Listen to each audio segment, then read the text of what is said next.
Halo guys, jadi di video kali ini saya akan membahas tentang investasi dan pengalaman pribadi saya sendiri, apa aja yang telah saya lakuin yang berhubungan dengan investasi.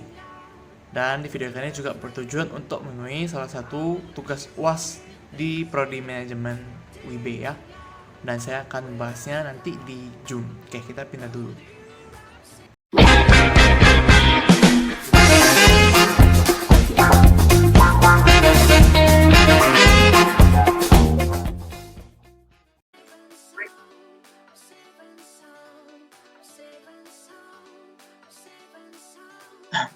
Oke, kita dari Zoom ya, perkenalin.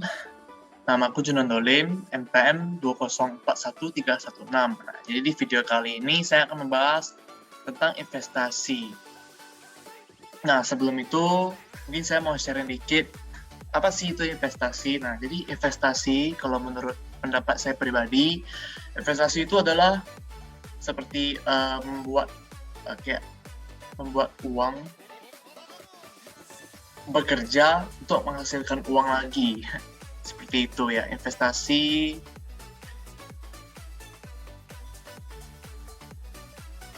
Oke. Jadi itu investasi itu ya, kalau di Google itu suatu kegiatan menurunkan modal baik secara langsung maupun tidak dengan harapan. Nah, ini dengan harapan pada waktu nanti pemilik modal itu akan mendapatkan sejumlah keuntungan. Nah, jadi itu sekilas investasi. Nah, kalau bahasa lebih gampang dimengerti itu kayak kita punya uang, nah kita mainin uangnya lagi untuk menghasilkan lebih gitu. Kayak contoh nih, ibaratnya saya punya 100.000, saya investasiin, contoh lah main saham. Nah, dengan harapan berapa bulan lagi mungkin ya bisa jadi 150.000, ya kan kita untung 50. Nah, itu sekilas investasi. Oke. Terus selanjutnya yang mau saya sharing hari ini yaitu saya udah main investasi apa aja sih. Nah, jadi pengalaman saya, dulu saya di sekolah, saya SMA ya, saya itu IPS, Mbak. Terus ada pelajaran ekonomi. Nah, jadi guru saya itu dia ada ya sharing kenapa harus berinvestasi terutama di saham. Nah, saya juga ada tertarik untuk main investasi gitu di saham ya. Jadi ceritanya itu dulu saya pertama main saham itu pas kelas 3. Ya pas udah ada KTP ya, karena kan kalau mau buat akun tuh harus punya KTP. Jadi saya berinvestasi itu di broker MNC Sekuritas. Nah, jadi singkat cerita ya, waktu itu saya cuma ngerti tanah modal ya, terus beli saham udah biarin gitu. Kata temanku itu untuk menabung. Nah, itu nanti saya jelasin ya kegunaan. Nah, ini sekarang cerita dulu. Jadi saham yang pertama saya beli itu Telkomsel. Karena kata dari guru saya itu dia bilang kalau mau main saham itu mainlah yang perusahaan-perusahaan yang memang kuat. Maksudnya kuat itu kayak perusahaannya itu udah terkenal lah intinya. Kayak ya udah terkenal sekarang ya, kita tahu Telkom, kalau bisa main Bank Mandiri, Bank BCA lah. Ya, terus kalau enggak kayak di sektor-sektor mobil juga bisa kan ada sahamnya, saham Astra dan lain-lain. Nah, jadi singkat cerita waktu itu saya nggak tahu ya tiba-tiba kan corona, tiba-tiba ya drop saham Telkomnya dan saya jual. Ya, saya kira rugi ada berapa ratus ribu. Nah, itu pengalaman pertama saya investasi. Nah, kalau track recordnya nggak ada karena saya nggak pernah screenshot juga. Oke. Yang mau saya lebih sharing di sini tuh saya mau bahas tentang ini investasi di pasar forex. Nah, jadi kan investasi itu ada banyak macam ya. Investasi itu ada yang ya high risk high return, terus ya low risk returnnya juga low. Nah, jadi salah saya di sini ya kebanyakan orang-orang yang mau investasi, apalagi anak muda itu ya kebanyakan salahnya itu mereka belum pelajarin dulu pengertian-pengertian ya belum belajar dulu lah, langsung main terobos saja intinya gitu. Langsung main, ya intinya itu ya saya investasi gitu. Sebenarnya salah, nggak bisa. Jadi saya itu langsung terjun ke yang high risk, high return. Karena kenapa? Karena ya penyakit anak muda kayak kita itu sukanya kayak pengennya itu cepat kaya, itu nggak bisa. Itu pasti nggak bisa sih. Ya, apalagi kemarin kan saya udah pernah pergi ke ya seminar Pak Tung ya, kalau tahu Pak Tung Semuaringin ya, beliau juga ada bilang ya anak muda kayak kita itu pengen cepat kaya itu udah bakal nggak bisa, itu pasti ada prosesnya. Jadi ya saya saranin apalagi kayak kripto dan lain-lain itu kalau memang betul-betul belum bisa itu jangan terlalu fokus lah di sana. Oke, itu sharing aja. Oke, sekarang saya akan jelasin Forex ya, saya lebih ke Forex. Nah, jadi kemarin ceritanya itu saya udah diajak itu masuk ke platform edukasi. Nah, saya nggak bakal sebutin namanya. Jadi platform edukasi ini dia ada memberikan semacam e-book tentang investasi Forex. Nah, saya ada catat nih sekilas. Oke, kalau nampak. Nah, ini saya ada catat sekilas. Jadi waktu itu udah 2 tahun yang lalu ya. Jadi saya tuh betul-betul tertarik sih tentang namanya investasi. Oke, sampai saya ada catat nih. Nah, jadi Forex ya, di pasar Forex itu main apa sih? Ya banyak, mainnya kayak jual beli mata uang. Kalau bahasa kunonya gini, kayak contoh kita beli dolar Singapura, itu kita tukar ya dari rupiah ke Singapura. Nah, contoh tahun ini ya rupiah ke Singapura 10.000 contohnya. Nah, tahun depan kalau naik jadi 10.500 ya berarti $1 kita untung 500 perak. Nah, itu Forex. Itu zaman dulu itu kayak gitu. Oke, kalau zaman sekarang ada canggih, udah ada platformnya. Oke. Nah, jadi singkat cerita, saya diajak, oke saya join, ya saya ada juga kayak baca-baca e-booknya. Nah, jadi kan analisa investasi, analisa semua, mau di saham, mau di apa itu ada 2 ya. Oke, ini saya sharing, jadi menurut saya analisa tuh ada 2, itu memang ada 2. Yang pertama tuh analisa teknikal dan analisa fundamental. Nah, saya nggak akan bahas banyak tentang analisa fundamental, karena analisa fundamental itu sekilas tentang ya cara baca orang keuangan dan lain-lain itu saya kurang paham. Saya lebih lumayan ngerti tentang analisa teknikal. Oke, jadi analisa teknikal itu ya biasa sih analisa teknikal itu analisa berdasarkan data-data. Nah, jadi analisa teknikal itu lebih ke cara baca candlestick. Oke. Nah, jadi oke, sabar nih saya share screen dulu.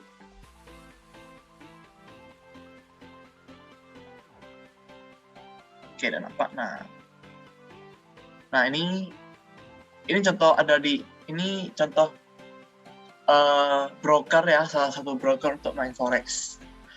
Nah, jadi waktu itu saya ada terjun di dunia Forex, tapi saya ada main robot. Ya, main robot, saya pengen main aman. Karena saya tahu juga, pertama dari bilangin ini udah pasti high risk, high return. Kalau main sendiri, agak lumayan susah. Ya, jadi saya main robot, ya singkat cerita, main robot, dan akhirnya rugi, saya nggak main lagi. Karena waktu itu ya juga masih dibilang masih bocah lah, masih belum ngerti apa-apa. Oke. Nah, jadi ini contoh yang ada di Forex. Kan kalau saham kan gini ya. Oke, saya kasih lihat dulu. Oke, saya kasih ini aja. Saham. Nah, kalau saham gini ya saham kayak ada ACE, ada Antam, BBCA. Nah, bentuknya gini. Oke. Kalau saham kan kalau di kita sendiri di Indonesia kan mainnya rupiah. Nah, kalau biasa di Forex itu mainnya US dollar atau Singapore dollar. Oke. Ini singkat cerita. Ini kayak contoh AUD JPY itu apa sih nih yang pertama? Nah, itu Australian dollar dan Japan yen. Oke. Nah, ini kita lihat chartnya. Nah, jadi saya kemarin itu ada lebih fokus ke analisan teknikal. Nah, teknikal nih ya kayak gini caranya. Ya, cara baca candlestick, cara lihat dia naik dan turun seperti gimana. Terus ya ada beberapa namanya indikator. Nih, indikator ya banyak lah. Itu saya nggak akan bahas di sini. Saya akan lebih bahas pengalaman saya terjun di dunia forex. Nah, ini kayak contoh ya pasar ini lagi tutup karena hari Minggu. Nah, ini kayak contoh ya lagi naik. Kalau naik kita buy. Nah, jadi bedanya di forex dan di saham tuh, kalau di saham kan cuma bisa buy, terus kalau naik sell untung ya. Kalau turun kan kalau sell rugi ya. Kalau di forex itu bisa dua, buy dan sell. Jadi kita bisa jual atau kita bisa beli. Kalau beli kan tunggu nih, contoh nih. Kalau beli, contoh beli di sini. Kalau naik jual untung ya. Nah, kalau turun itu kita bisa sell. Turun, dia turun, kita jual lagi. Nah, kita tetap untung. Nah, jadi kita bisa namanya buy dan sell. Yang kalau saham cuma satu. Nah, kalau forex itu bisa dua.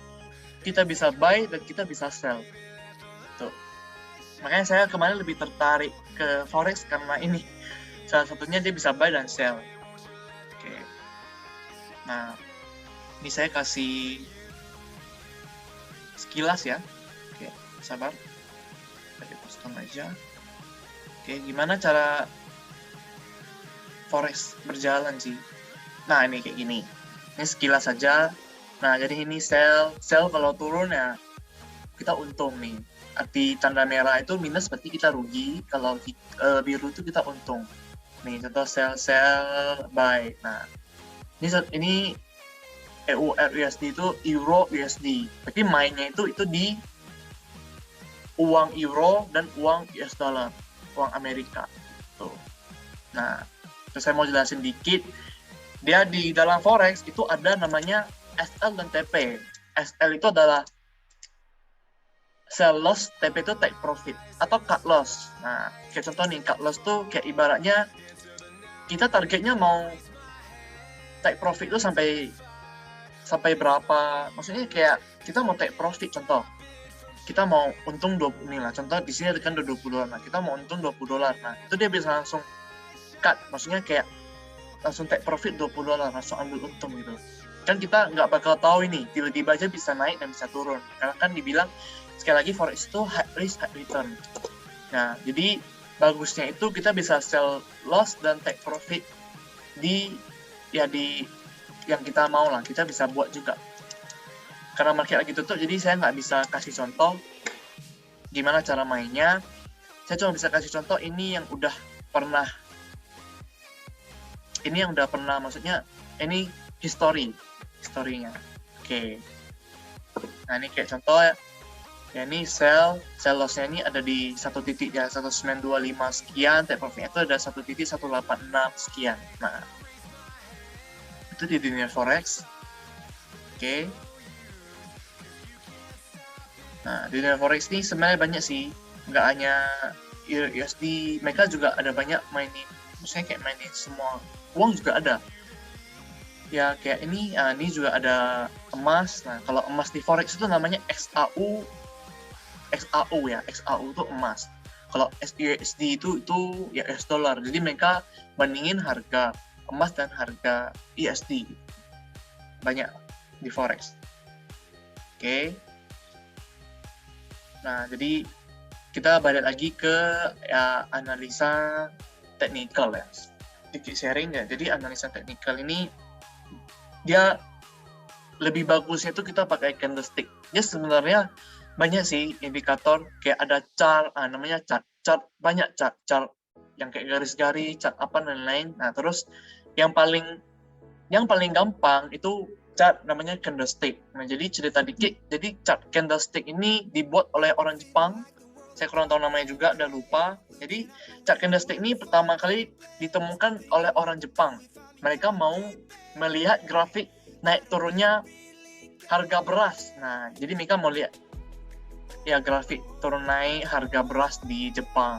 Oke, nah, jadi sampai sekarang dibawa sampai ke saham, dibawa sampai ke forex dan lain-lain. Bahkan kripto juga ada namanya candlestick.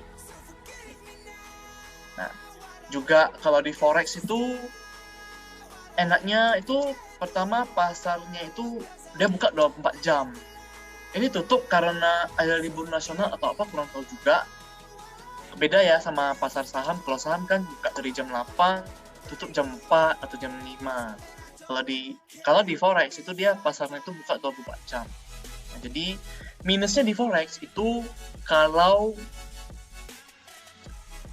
Amerika kan kalau siang kita kan malam. Nah, jadi kalau kita pengen main di USD atau di Euro USD itu kita harus mainnya malam. Karena pasarnya mereka buka di siang hari, kita udah malam gitu.